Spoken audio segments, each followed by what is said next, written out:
Well, Rosa-Leigh, what is so important that you wanted me to come out here in the rain? I needed your help. Okay. I need to dig a hole. Why do you need to dig a hole? It's been an awful day. My pet died. Your pet died? Yeah. Oh, I'm sorry. You mean Boomer? No, not Boomer. Your kitty? No, it was Poppyseed Tulip Rose. Poppyseed Tulip Rose? That's her name? Yeah. Well, what kind of pet was this? It's a snail. A, a snail. Yeah, I've had her for over a week. Oh dear, Rosa-Leigh, I'm sorry to hear this. So you brought her out in this box? Yeah, I was gonna dear here. That's a very big box for a little tiny snail. I couldn't find anything smaller. Well, Rosa-Leigh, What? what happened to your snail? Well, she was having such a good life.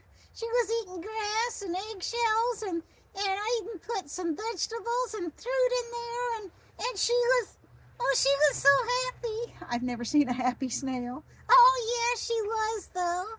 Well, I'll take your word for it. What happened? Well, JJ wanted to race his snail with mine, Okay.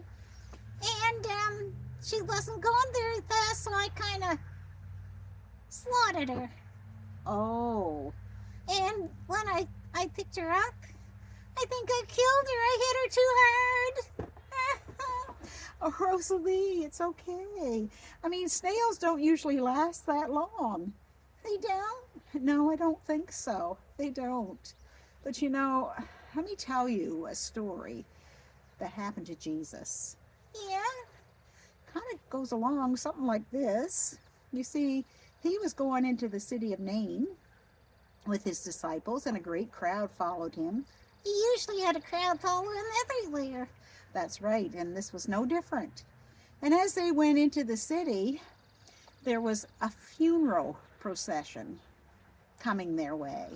Oh, I know what you do when a funeral procession comes. What? Everybody pulls their car over so they can go by.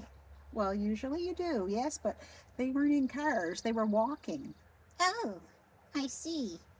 So when this crowd was coming, this funeral crowd, there was a mother. Actually, the one who had died was her only son. And they were carrying him in an open casket. And with him were all their friends and family, and there was people that were mourning or crying and playing sad music because of this. Oh, this doesn't sound good at all.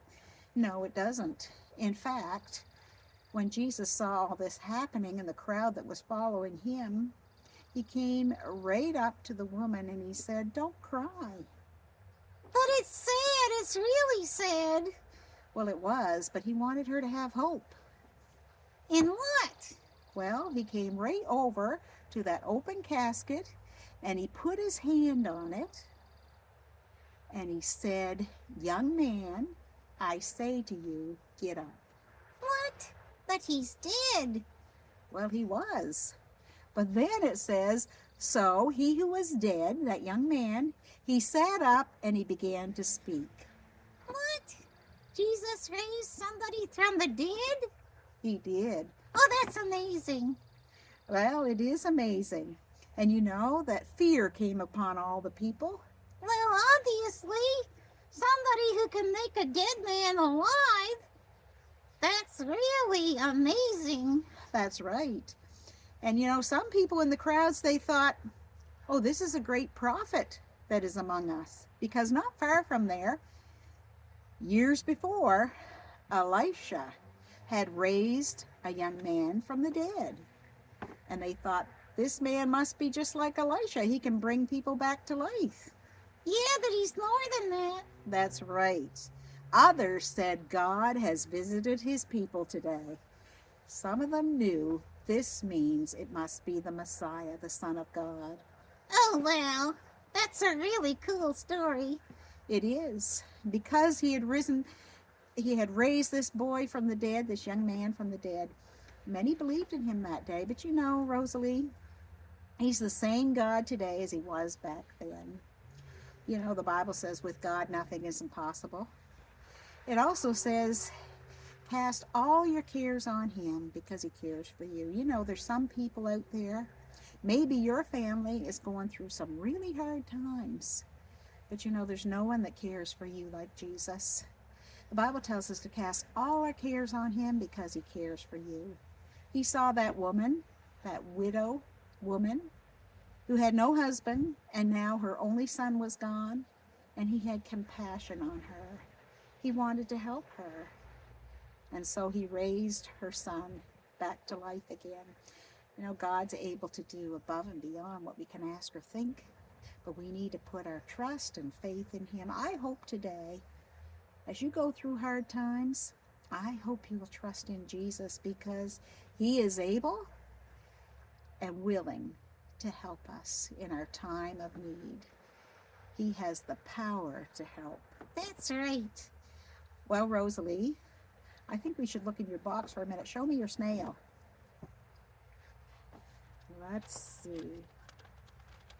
Oh, Rosa-Leigh, that's not dead. It's not? Oh no, it's not. It's alive. Wow. I don't have to bury it. This is so exciting. It is. I think, Rosa-Leigh, that we've learned something today. Yeah? I think we've learned that we can trust God with anything. Yeah, I know. There's a song about that. What is it? God can do anything. Okay. Go ahead and sing it for us. Are you ready? God can do anything, anything, anything. God can do anything but fail. He's the Alpha and Omega, the beginning and the end. He has all things in his control. God can do anything, anything, anything. God can do anything but fail. Thank you for the story. Oh, you're welcome. Say goodbye to Poppyseed. Bye, Poppyseed. I guess you'll live for another day. That's right. Bye, boys and girls. Thanks for joining us.